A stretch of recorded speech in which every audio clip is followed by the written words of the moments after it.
What's up, everybody, and welcome to another episode of Business and Biceps. And you better wake your ass up, because on today's show, we're going to talk about making money. I know John Fosco likes to make money. I like to make money. But they might tell you in school that you don't have to make money right out the gate. And we're going to fucking talk about that today, Fosco. What do you think about that?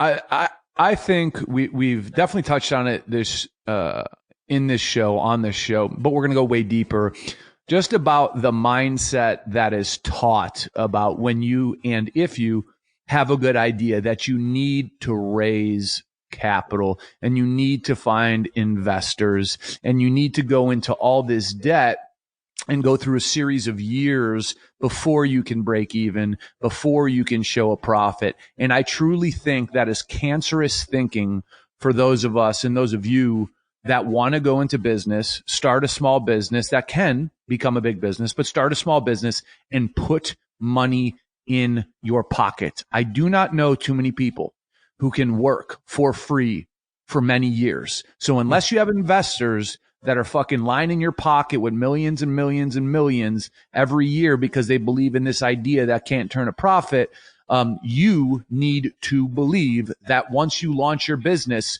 there's absolutely no reason why you cannot turn a profit. I mean, period. It's a sickness, Cory, and I think people will understand the context of this as we dive in.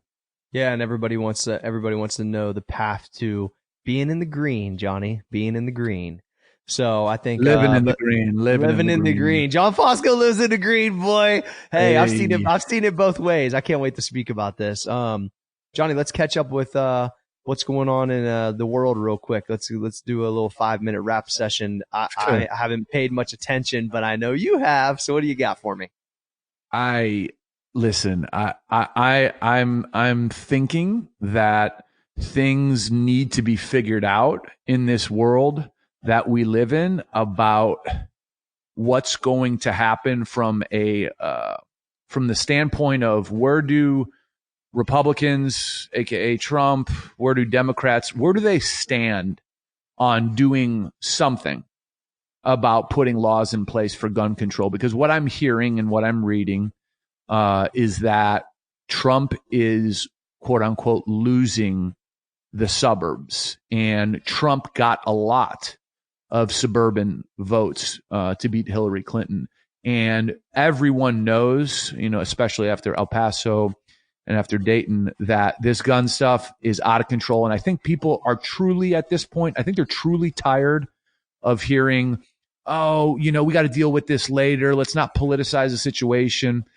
I think the people are truly tired of hearing that. And I think in internal polling, President Trump is seeing his numbers in the suburbs, and he needs those. He needs the suburbs, especially in red states, to win. And if he loses those, they're looking like, and it's looking like that it's going to be because the Republicans failed to act and support any sort of laws that made it harder to create and follow through with some of these brutal massacres.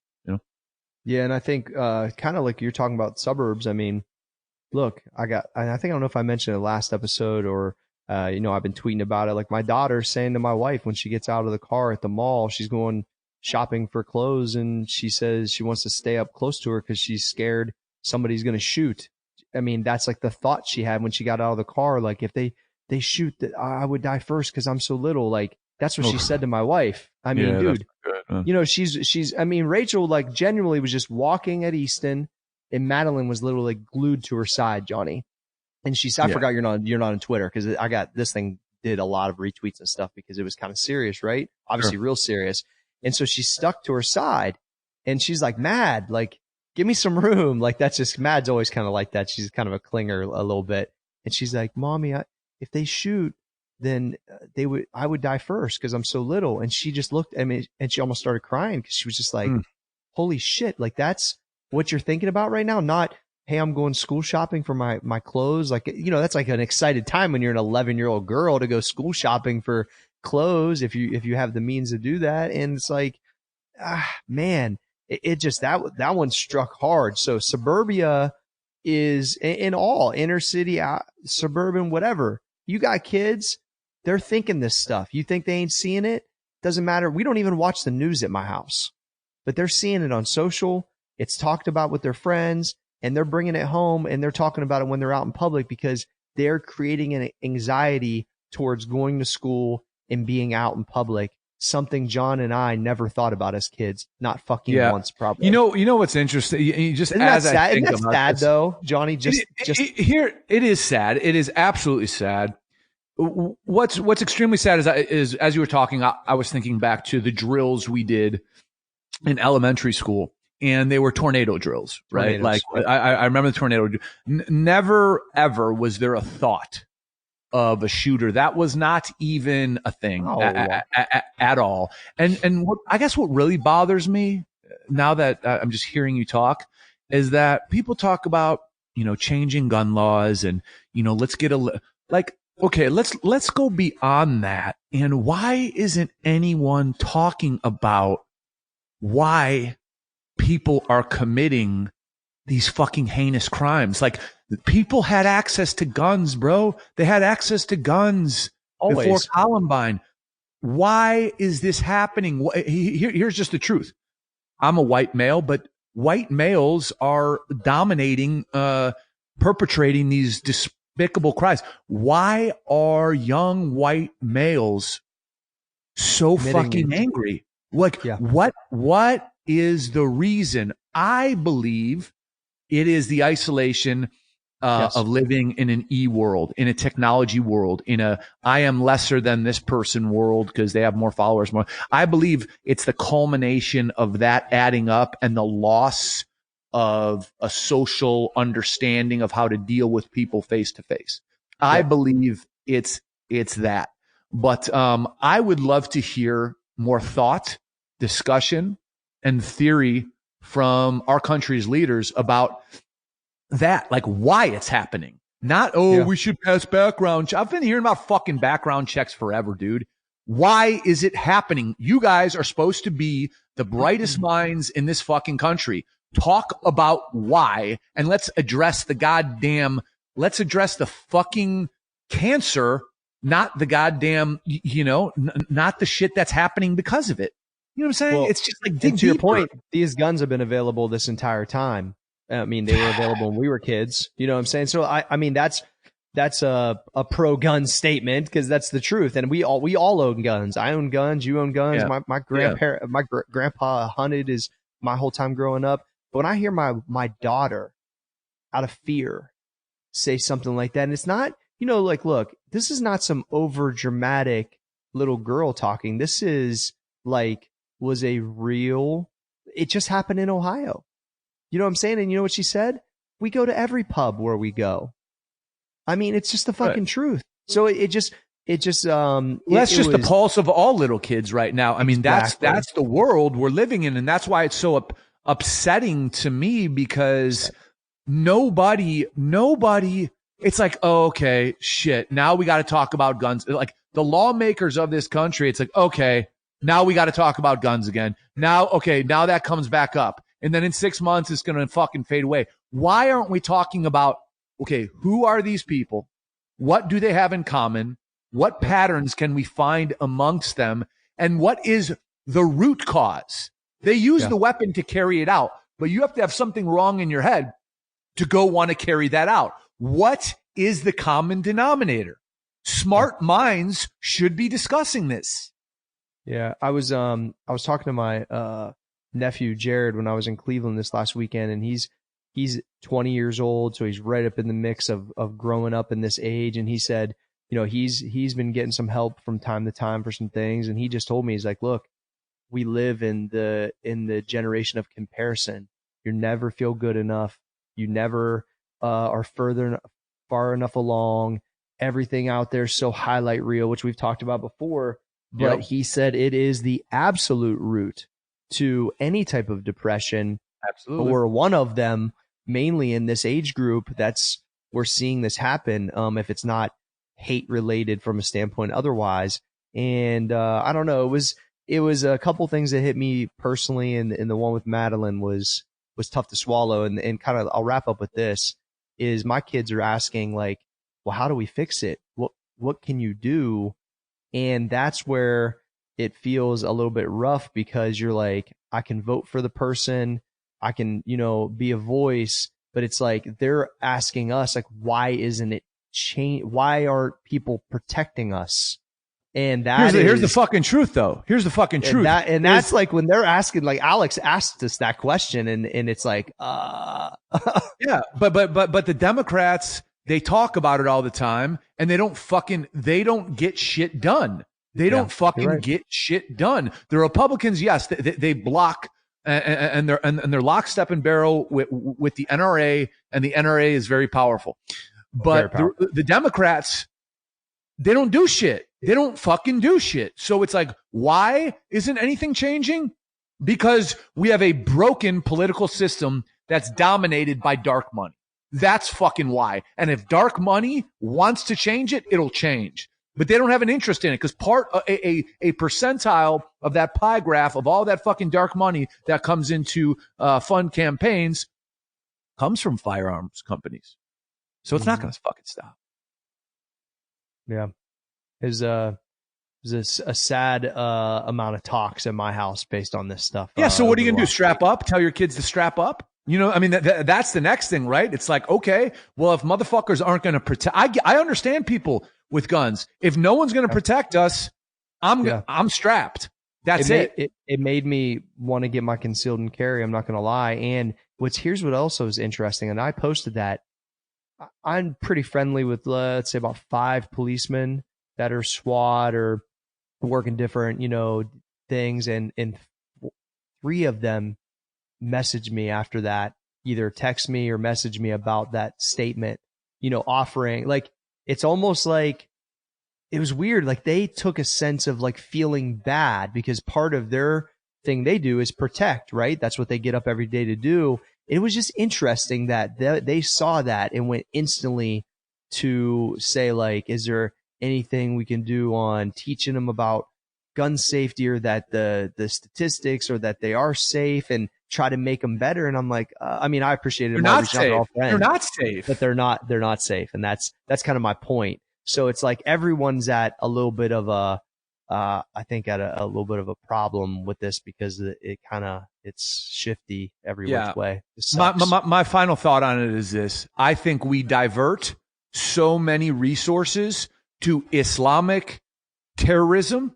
And if you look at domestic terrorism, aka mass shootings, versus Islamic terrorism in this country, there's been more domestic terrorism since fucking 9/11. Not even close to Islamic terrorism in America. Not even close. But our resources are diverted to Islamic terrorism and international terrorism, not here at home, not domestic. That's a fucking problem that any idiot should be able to solve. It's called do the fucking math.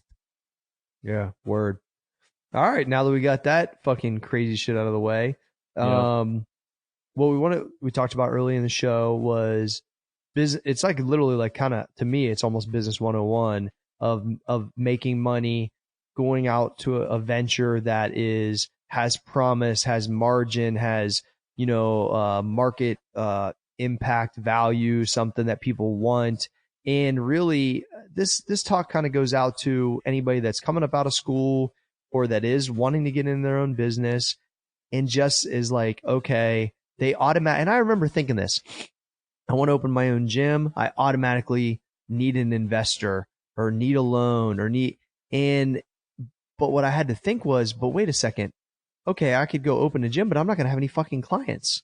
I'm not going to have any members. Like, there's got to be a square one where I could make a fucking profit. Hey, just as a personal trainer first, like I could go in and pay my overhead and make money. So I was actually making money in my craft first before I could ever do any of that other stuff.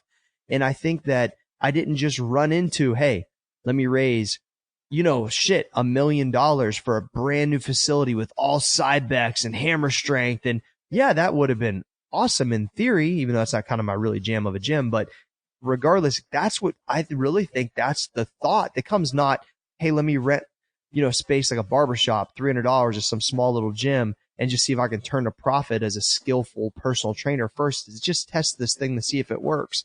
People automatically think the other shit, they can just lose money, do whatever. And I just think like that's one thing that I've seen both ways. And the way that John Fosco rolls, which I love much better than the way that I used to see some of these other guys roll I used to work with, is just it makes money and it proves to be true over and over. You can't go wrong with a good balance sheet. And I just think we got to get people out of the habit of thinking they have to come out at 20 and raise $10 million, Johnny. 100%. You don't need to over raise capital. You need to more than anything, you need to understand, if you're going into a business, exactly how you're going to make money the day you push start on that business. Like exactly. And then you need to know how much money you're going to make per sale and what your margins are. And dude, you listen to me. So many people think they have these massively great ideas, but they don't want to look at the fact that their margin is 40%. Listen, dude, unless you're moving Amazon type volume, 40% is going to put you out of business. Can't have a 40% fucking margin. You need a much larger margin, but people, they get stuck on these fucking fantasies.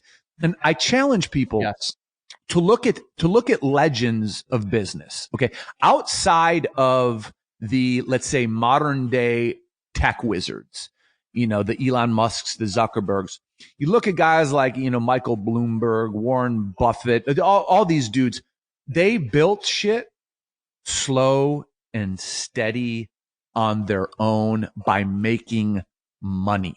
That's how they built shit. And it's okay to be the for example, here's a great example. Okay. I'm in a position now where I'm comfortable. We have a new venture, that I'm heading up in South Carolina. We had a customer, a great customer that supports all of our businesses walk in this past weekend. And I could tell he was shocked. He walked in with his girlfriend. He had Max Effort t-shirts on. They both had Max Effort t-shirts on. He said they drove 3 hours out of the way. I could tell. Great guy. He had a great girlfriend as well. That he was shocked that I was behind the desk, like ringing people out. That I was the guy who was. If you were working the desk. I love it. Absolutely. Washing the windows, cleaning the floors. It's because just because you create something that's cool or that works, you are not this person because you created it. You are not this genius. Okay. First off, get rid of titles. But so many people think that if they create a business that hasn't even made any money yet, even if it has made money yet, they think they're somebody. And that is pure ego. I like to fuck that theory in the ass and be like, yeah. Oh, you know me? Thank you. I appreciate that. I'm humbled. Why wouldn't I wash the windows? I want this business to look clean. Why am I too good to clean the fucking floor? See, people who come out of business school, they think I invented this concept. I have to hire 10 people. I have to hire someone to clean. Fuck you, motherfucker. Save the 30 grand a year and you clean. Why can't you clean? Yep. Why can't you fucking clean? That's the problem. It's these labels and these titles we put on ourselves. And I've always fucking made money because I know that if I have my fucking feet on the ground or my fucking fist in the goddamn business, I believe I'm going to give it the best chance of winning, period. Yep. Because that's how I fucking made money. Too many people remove themselves from the day-to-day operations, from the fucking feet on the ground, from the look the customer in the eye, from the fucking clean the floor, and they think shit is just going to work because the idea on paper sounds good. Dude, I got a message for everybody. You got to put the fucking work in to get the money out. That's how it fucking works. Just period. Can't dodge that system, boy. People have been trying for years. It's just part of the process you have to put in. I remember I was hosting a big meet at Old School and the fucking toilet was clogged. Some fucking powerlifter shit himself to death and fucking clogged the shit out of my toilet. So I'm in that bitch, dude, and it's gross as fuck, Johnny. I'm plunging the fucking toilet. It's half overflowing. Then I got a mop And there was probably 15 or 20 people that walked in over that period of time that I was doing it. By the way, I was also competing that day too. And they were tripped out that I was fixing the fucking clogged toilet. And I looked at him and almost every one of them commented on it. I said, well, fuck, who else is going to do it? It's my gym. Like, I mean, that's just the way it is. It doesn't matter because I got so many followers or I've been in the business 20 years. Look, I was unclogging the toilet 20 years ago in my studio and I'm still unclogging the toilet if that's what's needed. It's just that you don't get to some certain point and then, oh, I just don't do these things anymore. And especially when you're getting a ground floor, business going, like you got to have your thumb on the pulse of it. It just, I don't know. I think that that's part of the ego. Like you said, that it's attached to a big degree. I think that when you're, don't have a traditional education and everything you've done is straight been grind, hustle, and that's only the way you know. And by the way, it's equaled what result every time, Johnny? Fucking real money. And you've created wealth for yourself, and I've created wealth for myself by doing it in this manner. And I almost get like nervous when there's not at least a small aspect of that involved in the business because it feels weird. Like it feels weird. Well, yeah, then me, you're just in it, like, yeah, then it's like buying stock, right? Then you're just like hoping that the CEO makes the right calls and, reports the right numbers. But, another thing back to like feet on the ground, being the guy behind the desk. It's like, okay, so if you want to build a business to something, number one, let's look at the starting point. Like I talked about hiring someone to clean. First off, when you're starting your business, it's all about creating cash flow. So if you could take partners and those partners can work for free, and those partners, that's their job is to essentially be the executives of what's going on. And they can also clean and they can also dust and they can also open the store and they can do pay bills and they can also do things like set up a website. They can do all of that. You are not paying salaries. What you're doing is you have a team that's taking it all on, number one. So that cuts so much cost because so many people who raise money, they hire people to do that stuff. If you have smart partners, you don't need to hire people to do that stuff. And you understand at the beginning of the business, okay, if we do this really well, in the first couple months, we're going to be cash flowing. And when we cash flow, we can actually put money in our pocket. Number two, when you are there, if you believe you're a motherfucking leader, okay, when you're there dealing with customers, learning your business because it just started, how the fuck are you going to be able to teach any future employee, any partner below you? How are you going to be able to teach if you have not done every job in the fucking business? If you do not understand every job in the business, how to pitch your product, how to sell your product, how people react, if you don't know everything, if you haven't theoretically spent that time behind the counter, how are you going to train and develop people on scaling a business? Guys, you have to put the time in, even if you are the most ingenious inventor who comes up with the most amazing things.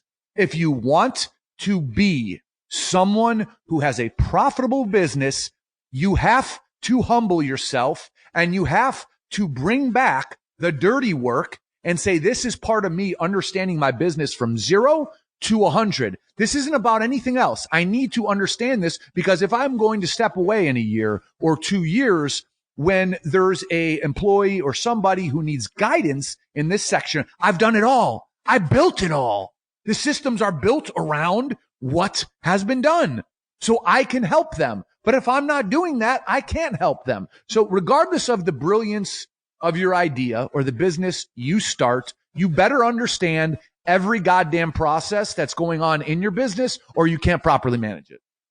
Yeah, back in the day, the reason why I brought up paying bills is I remember that the guys I was working with were saying it was like a bad look if they were the ones talking to the vendors. And it's almost like they hired somebody just to shield one level just so they didn't look like they were doing it when they were really doing it anyway. That's what I'm saying. Like, if I respect when an owner is still involved in that stuff. I mean, we work with some people that are manufacturers and different things. And look, good, bad, or indifferent, when the owner speaks to you, when it comes to that kind of stuff, you can tell that he's about his fucking business. And I would much rather now, at certain points of millions or the business grows crazy, then yes, maybe a CFO is needed. But I think it makes a lot of sense when you have the people that are in charge that are doing everything from what John's saying is still being involved in the checkout process up to still talking to every vendor. John's been negotiating stuff for Max Effort the entire time. We never got someone else that is a VP that now takes care of when we negotiate for the shaker cups. Fuck no. John's the best negotiator. Why would he not do that? You know what I'm saying? Like people believe because it hits a certain number that all of a sudden, look, let's start bringing in people from the outside. Let's start fucking hiring and paying salaries. Fuck that, dude. If you can develop a business, you should be able to develop people. I mean, it's not difficult, and you should be able to see what you should be able to identify what you need to see in people that you want to keep on your team. And you know, the one thing I think we keep learning and we've talked about many times over and over again in business is that fuck skill, an open mind and a willingness to learn. I will take fucking 1 zillion% of the time, because that's someone who's quote unquote coachable. And when someone's coachable, they don't think their ideas are superior. They want to learn how they can best serve the business. You got a motherfucker who's qualified. He's an ex-VP over here. He's going to come in with, no, here's my, listen. Okay. You listen to him, you give him a shot, but his mind is not open to the agility of, okay, that's not how we do it. I know you had success in company A doing that. This is a different business, and I need you to be open. It's a lot harder to work with guys like that, period. Oh, dude. Listen, being a guy that was a founder of a business that crazily grew and then had to work. Like I worked with a guy from Campbell's Soup. I worked with a guy from a hedge fund. Look, these dudes come in, especially if they're not from the like genre of business. Look, business is business, and a lot of guys think they can go into any business, and I believe there is some people that can.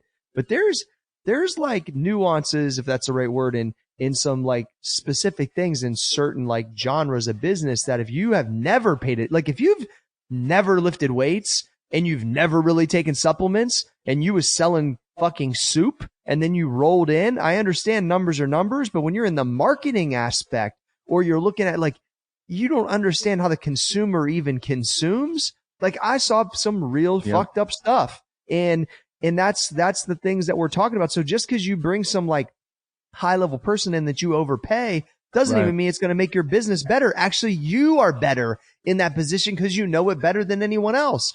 And I think the other thing is, John, proof of concept, whether it's with selling 10 items or 100 items before you go and buy a fucking 1,000, items that you think are amazing that have an okay margin from fucking China, or before you start your clothing line with 3,000 units, like, you know what I'm saying? But this is what people do. And then they wonder why they're about this. Broke. It's about this. Yeah. People need to understand it's better to have 50 units of something that sells out than 5,000 units of something that just collects dust and no one's interested in, right? Like 50 units of something that sells out not only is a product, even though it's 50 units, it's not about that. Not only is a product that sold out, but that's marketing. When something sells out, people are like, oh shit, that's hot. When's it coming back in? Like that means you are starting to build momentum as a company that has shit. Listen, most companies don't sell out of nothing, bro. They don't sell out of shit because their shit's collecting dust. So please understand that it is better to sell out of fucking 20 units of whatever you sell than to stock 2,000 because you have this theory that that's what we need. Well, if it's not based on any data and your business hasn't launched yet, sell out of something and have the system of reordering ready to fire fairly quickly, right? Because you don't want to miss out on too much revenue, but please sell out of a small quantity before you order a large one. But John, like you're great at this kind of stuff, and especially with the inventory, like, and then it's a percentage increase that you believe, not, hey, I sold 20 items. Fuck, we need 250. Nah, you know what? Maybe we need, 35 or so, whatever the percentage, like, an educated, calculated Exact. So that's the thing is, because here's what a lot of people don't realize. When it's sitting, which rationally they should realize this, but I don't think so. When it's sitting in your warehouse, that's cash, not only the cash that you put out for it, but then the margin on top of it. That's real money that's clogged up in your system, just sitting in the fucking warehouse and shelf that ain't in your bank account. So why would you fucking overspend? And that's what I saw a ton with my old businesses. We just never had anybody that was really good at this. This is definitely not my skill set. And that was I literally think one of the first things I told John, like, are you good at this? And with his numbers, I figured he was. He was like, oh yeah, I got that. That's no thing. It's a percentage game. We'll look at how many we sold the last 90 days. We'll order that with the lead time. And he had, and honestly, Max Effort, especially's inventory system, because we've had the most time with that business, has been pretty lights out. We might be out of stock for a week here or there if something gets hot. But John, you've done an amazing job with that, purely based on taking analytic data, looking at the time of the season, looking at the amount of units from before. It's really not crazy rocket science. Yeah, because it's not about what we want, right? So a lot of people, they order based on what they want. Oh, I believe, this new SKU we could sell 10,000 units of. Dude, I know it. I fucking know it. I feel it, man. I see it. You fucking see a fucking dragonfly because you just dropped acid, you fucking dipshit. Listen, look at your best-selling SKU, and if you've sold fucking 1,100 of those in your best month ever, you really think you're going to introduce a new SKU that needs educational time with customers? It needs to be talked about. You really think you're going to fucking move 10,000 units, you fucking moron? You got to base your decisions always on a comparable number. And if you're launching a business, what I just said, go small and sell out, but just be ready to get that product back in stock in a week or 2 weeks. You know what I'm saying? Like, it's so much better to sell the fuck out than to have, than basically to order, let's say 500 or something and figure out there's no customer base for it. No one wants it. So now you got fucking 473 of them because you sold 27 and they're collecting dust. Yeah. And what are you doing? And that's how people got a business. And here's the other thing. Like, I look at my process, John, like, I started off to prove the concept of personal training that people would actually pay me to do it. Cause that's not a guarantee. Hey, everybody's a fucking personal trainer. It doesn't mean someone's actually going to fucking pay you to do it. And then once I proved that, I took on small amount of personal debt to get into my first gym, but I didn't actually, listen to me for a second. I didn't actually get an investor, everybody, until I opened Old School Gym. I started my personal training LLC in 1999. My first loan / investor, which I paid back with 7% interest over a 4-year period, did not come until 2008. Because at that point, I could actually say, you know what? As a personal trainer, I've made X amount of 100,000+ for this amount of time. I know I can prove that I have numbers. I can prove, like, that was actually time where I was able to, like, if I would have came out of the gate for the first 3 years and had all that debt, paying back equipment costs, no, I would have fucking sunk myself, man, because I didn't prove that I could even really be this guy. But no one wants to hear that it took me 9 years, John. Yeah. You see what I'm saying? Like I looked at pictures the other day. My first gym I was in for 36 months. It was a fucking shithole. Yeah. 36 months. It was 3 years. It didn't just jump. And then I got a chance to go to like a kind of a nice spot for like 5. So all this stuff, it takes like a decade. And so like and not everyone's is going to take that long. You might come up with an amazing idea and prove the concept quick, and people could be running at you with money. But at the end of the day, like, just back off for a second and say, hey, can I make fucking money doing this? And then kind of flesh out that process. And by the way, when you use your own money, whether it's $50 or $500,000, it feels a lot different. And I really think before you take on someone else's cash, you should really feel like what it is to have your own ride. And like I said, even if it's fucking $200, which most people can figure out. I think a big thing for people when they want to raise capital is is number one, when and how. And I'm a firm believer. I've never raised capital that had to be paid back. So if ever there's been a influx of capital into my business, it was basically because, okay, I prove that either I have this skill or the business is doing this. If money's going to come in, that money is not going to come in the form of debt. An individual is going to purchase equity, and that money's either going to go to me or go partially to me and partially into the business, and they're going to get equity. But there's no debt on it. And I think a lot of people, they squeeze their equity so tight before their company is worth shit. And you're so much better if you're bringing in, I don't know, 200 grand.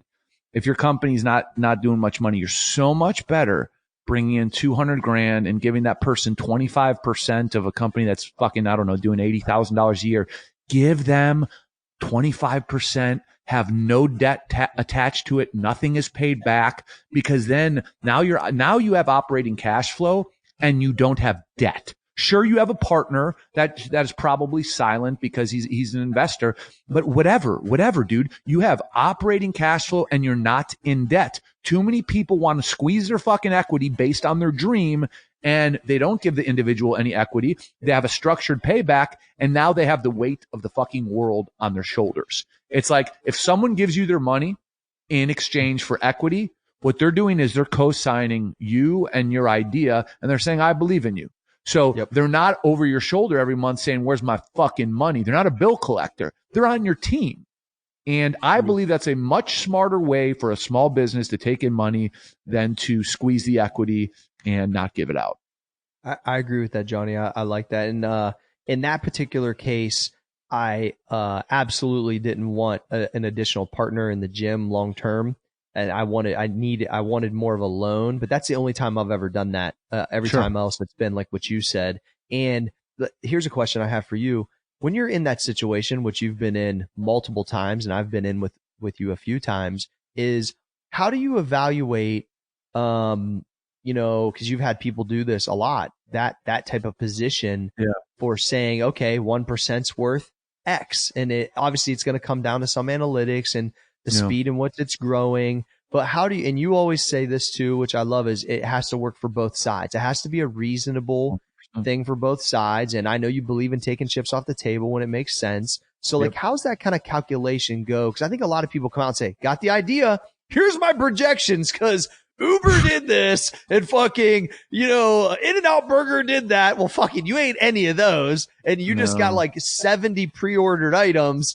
And it's like, but it's worth $7 million valuation. Like I see people on Shark Tank fucking flip this up all the time.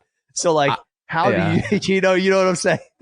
I think that the biggest miss that people do when they're in this position is they do not evaluate the value of the individual that's willing to put money on the table. So the first question I ask myself is the person coming in with money who basically is co-signed, like I said, me and my idea. What can I put together in my head from a value standpoint? What do I think they can bring to this business? Because obviously they want the business to make money. If they're coming in with cash for equity, they want the business to win. Okay. They got skin in the game. I like that. Now, if they have connections here, here, and here, and here, I could say, oh shit, man, in a year, this business could be doing another 700,000 just because they invested. I mean, so that's the first thing. I try to come up with a valuation on the individual that's bringing the capital. Number two, it's about operating cash flow. So if I have, I don't know, $150,000 in the bank, and someone wants to come in for $1 million or whatever, $500,000, and unless we're talking about opening a new arm of our business that would require significant capital, well, you're coming into my party. So I'm a firm believer in I'm going to take a majority of that money off the table, maybe all of it, but maybe half of it. It really all depends on what the business needs, because sometimes a business is fucking flowing. There's not a lot of overhead and someone just wants to come in on that. If that's the case, I'm going to take a lot of money off the table and put it in my pocket. But if there's if there's expansion, if there's more locations and someone's bringing money in, I'm going to want to use that money to go and multiply the amount of doors we have, or multiply our footprint. Because you gotta understand. Someone might say, well, if you got something that's working already, why would you do that? Well, you would do it because if you have fucking 3 doors and someone's investment can give you 8 doors, you should know what each door is worth to you. And now the equity that you hold, you have 8 doors pumping cash to you versus 4. And you should know what that means for you every month. So I think people gotta skin the cat a couple ways, but I would just reinforce, you need to put a value on the individual that's bringing the money in and find out how they can help. Yeah, not every person that has cash is going to be the person you want to take the money from. You've probably heard the term like good money, bad money. Like, you can take money from someone that's up your ass every 5 seconds, wants to run the show. They can cause some serious fucking problems for you. So like John said, you need to vet out that person, their value, what you believe. Cause you've had people in the past that caused problems and you took their money, right? And you had to get them out, or you had to sell it to them or whatever. And maybe you didn't anticipate that going in, but anytime you tie in that many zeros and Sure. they're in the party, there's always that possibility. So it's like, you got to make sure and vet out the person. Just taking money blindly is not the way to go.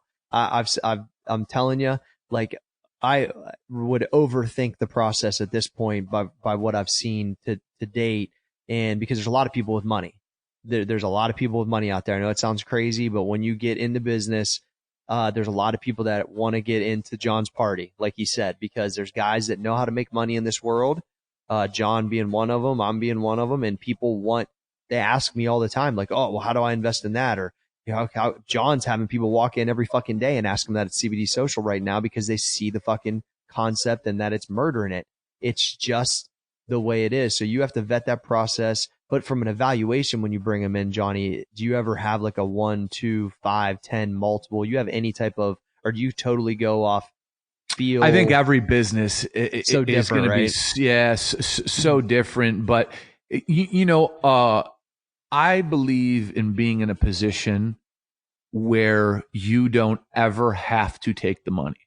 So you're always going to be in the driver's seat when someone wants to come in and they can contribute, but you do not have to take their money. Because if you have to take their money, they know it and you know it, and you are not going to get what it's worth from a market value perspective. You may get what it's worth from a book value perspective, but typically you want to make these transactions happen when you don't need their money, when all their money can do is help, because then, both sides know, hey, either side can walk, but when you need cash, when you're cash strapped, the dude with the cash knows you need my fucking money, and he's going to use that against you.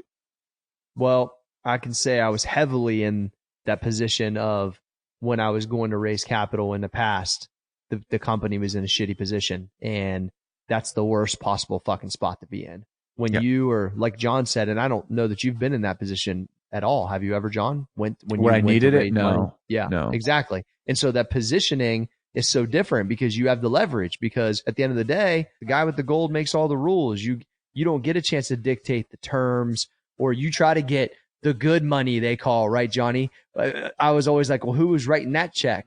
No one was writing the good money check because I needed the money. So the fucking sharks came out because they really didn't believe in the concept. They believe in getting it at a better price so they can fucking fire sell it, So it's like, you don't want to be in the position of need. You'd much rather prove the concept, take your fucking time. And then if you take the money, you're either helping expand the business or you're building wealth for yourself because you proved that it worked, which is what John Fosco's done a lot of, which is why I could tell you this, so we have gotten a lot of interest in people with this new concept. And I could tell you, I was talking to one of them, and he was like, hey, could I open a location? I said, raising money. I think everything you see is bought and paid for. And, if we expand our footprint, we'll probably do it ourselves. And he straight up looks at me. He goes, well, I got cash. And you got to remember, okay, what we're talking about not needing the money and taking good money versus bad money. And I said, well, I thank you. That's humbling. But right now we're just focusing on dialing in all of our systems. And he's like, take my card. I got cash. And so if I ever were to call on that, who has all the leverage? I'm not selling him on what we do, how we do it, anything. He's in the presence of something that he is trying to sell me on, the fact that he has cash. So if I make that call, who's going to win? Me, because we don't need every it. time. Everything's Every bought time. and paid for. And if you want to throw that stupid line out to me, I got cash. Okay, then I'm going to fucking ring the register with you. So, that period. So that's what I'm talking about. Good money. That's good money, because if we decide to take that money, it's for a fucking reason, but we're going to get a lot more than we should.